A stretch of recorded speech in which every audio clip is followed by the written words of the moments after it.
లోగా చూస్తారా?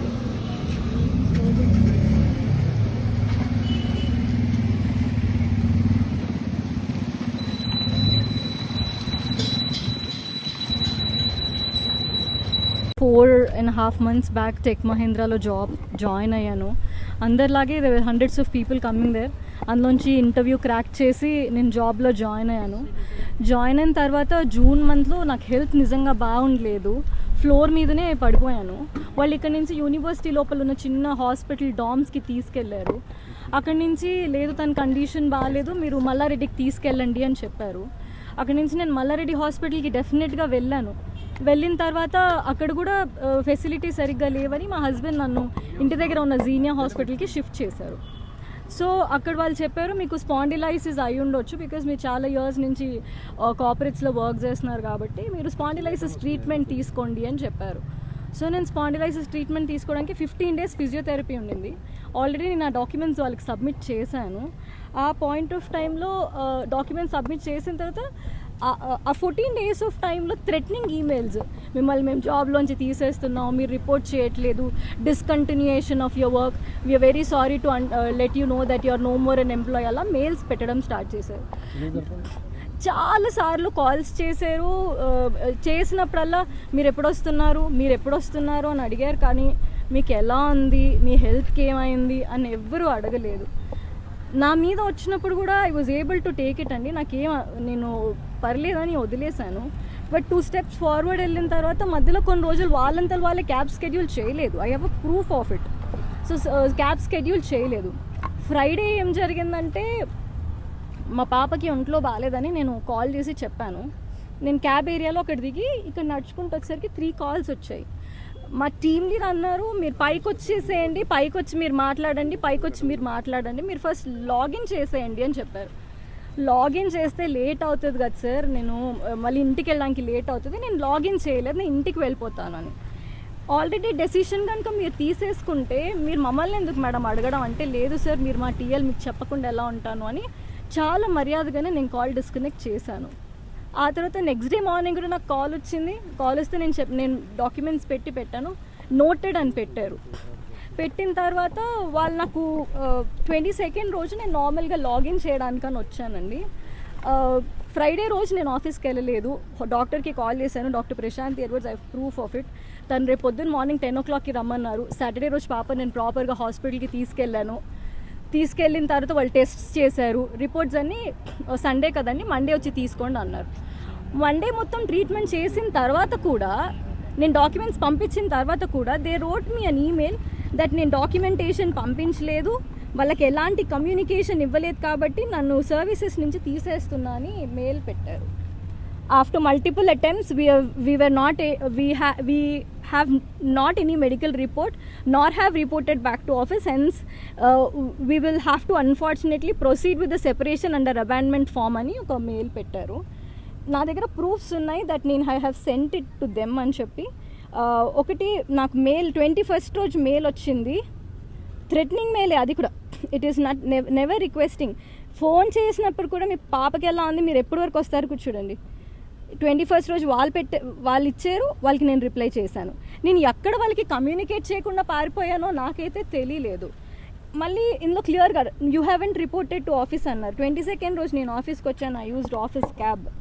వచ్చిన తర్వాత when I was reading those mails అండి, నాకు అనిపించింది నేను ఇంత టాక్సిక్ ఎన్వైరన్మెంట్లో నేను వర్క్ చేయలేను. Anyhow I was decided to put down my papers and police స్టేషన్కి వెళ్ళాను నేను టు కంప్లైంట్.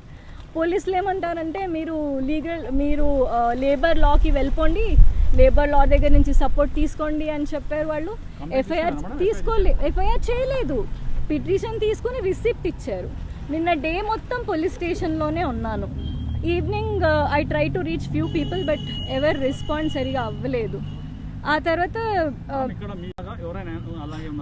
చాలా మందిని అలాగే తీసేస్తారు. మేమేమనుకుంటాం అంటే, ఈ జాబ్ పోతే ఇంకొకటి దొరుకుతుంది కదా, we will work forward it.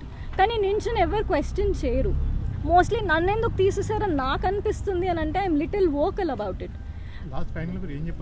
Sir ఒకటి అయితే నిజం, this is a very toxic environment for especially for women to work.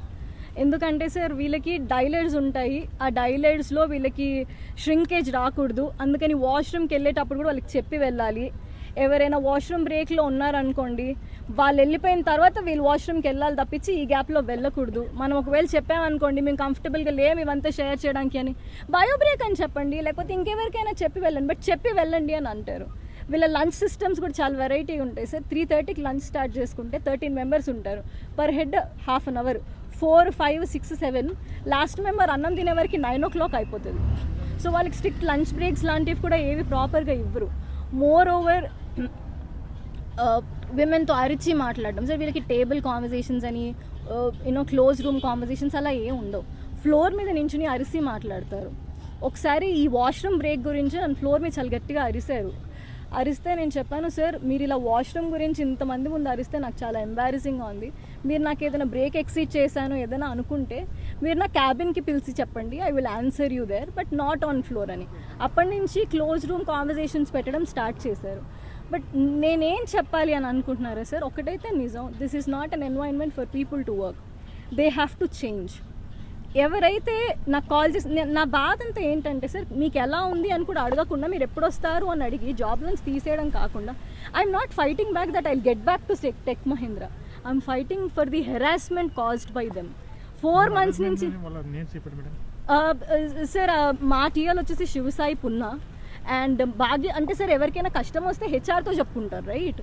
మీరు ఎవరైనా హెచ్ఆర్తో చెప్పుకుంటాం, మేము హెచ్ఆర్ఏ కాల్ చేసి థ్రెటన్ చేస్తారు సార్. ఆమె ఇఫ్ యూఆర్ చెప్పడానికి కూడా ట్రై చేస్తే come with documents then I will talk అంటది. ఒక ఆడ మనిషి అట్లీస్ట్ దే షుడ్ లిజన్, ఆవిడ అది కూడా వినదు. తర్వాత మీరు చూసినట్టు మా head of the department Rafi గారికి నేను మెసేజ్ పెట్టాను వాట్సాప్లో. వాళ్ళు అనడం ఏంటి అని అంటే, మీరు మాకు మెయిల్ చేయలేదు అని. Anything is a communication, right? నాకు ఒక్కదానికి ఈ ప్రాబ్లం ఉందని నేను అనుకోను. Most of the people are not vocal, ఎందుకంటే వాళ్ళకి జాబ్స్ కావాలి సార్. ఇక్కడ పనిచేస్తామంటే బోల్డన్ని ఈఎంఐలు ఉంటాయి, అవన్నీ కట్టుకోవాలి కదా సార్. లేదు సార్, నా జాబ్ తీసేసారు. రమ్మని చెప్పి ఎంప్లాయ్మెంట్కి రమ్మని కాదు, డిస్కషన్కి నిన్న evening when I was talking to media, when I was talking to people, నాకు కాల్ వచ్చింది. శ్రీధర్ అని is one of my friends, very close friends of me, లోపల ఉంటారు. ఆయన స్పీకర్ ఆన్ చేసి, రఫీ గారు మీరు ఒకసారి స్టేషన్లో కంప్లైంట్ ఇచ్చే కంటే ముందు మీరు ఒకసారి ఆఫీస్కి వచ్చి మాట్లాడండి అని అడిగారు. అయితే నేను అన్నాను, I don't trust you anymore. మీరు ఏం చేస్తారు, మళ్ళీ మీరు లోపలికి పిలిచి పర్లేదు మీ పని మీరు చేసుకోండి అని చెప్తారు. చేసుకున్న తర్వాత మళ్ళీ ఇలాంటిది ఏదో ఇంపోజిషన్, 2 నిమిషాలు బ్రేక్ ఎక్కువైందని, లేకపోతే మీ పర్ఫార్మెన్స్ బాగాలేదని, anyhow you want to take me out of the company, I know their statistics. So నేనేమన్నాను అంటే, what I'm trying to say అంటే సార్, కార్పొరేట్ ఎంప్లాయీస్కి ఏదైనా జరిగితే లేబర్ కోర్ట్కి మాత్రమే వెళ్ళాలి. అక్కడ 2 years 3 years కేసెస్ అంతా అలా పెండింగే ఉంటాయి, కానీ అది ఎప్పటికీ రిజాల్వ్ అవ్వవు. ఓకే, మోర్ ఓవర్ సడన్గా జాబ్లోంచి తీసేస్తే వాట్ అబౌట్ మై ఫ్యామిలీ? ఇప్పుడు నాకేం కావాలి sir, I want you to run a campaign that నేనే కాదు చాలా మంది ఉంటారు ఇలా లీవ్స్, మెడికల్ లీవ్స్ రెస్పెక్ట్ చేయకుండా, యూనో బ్రేక్స్ ఎక్స్పెక్ట్ చేయకుండా ఎవరైనా ఎలా అయితే పని చేయలేరు సార్. నేనేం ఎక్స్పెక్ట్ చేసినాను తెలుసు సార్, ఎవరైతే నన్ను జాబ్ నుంచి తీసేసారో, ఎవరైతే ఈ ఈమెయిల్లో ఇంక్లూడెడ్ ఉన్నారో వాళ్ళందరినీ టర్మినేట్ చేసేంత వరకు నేను వదలను సార్. నేను ఇక్కడే కూర్చుంటాను until I get the information. ఎందుకంటే this is really a toxic environment.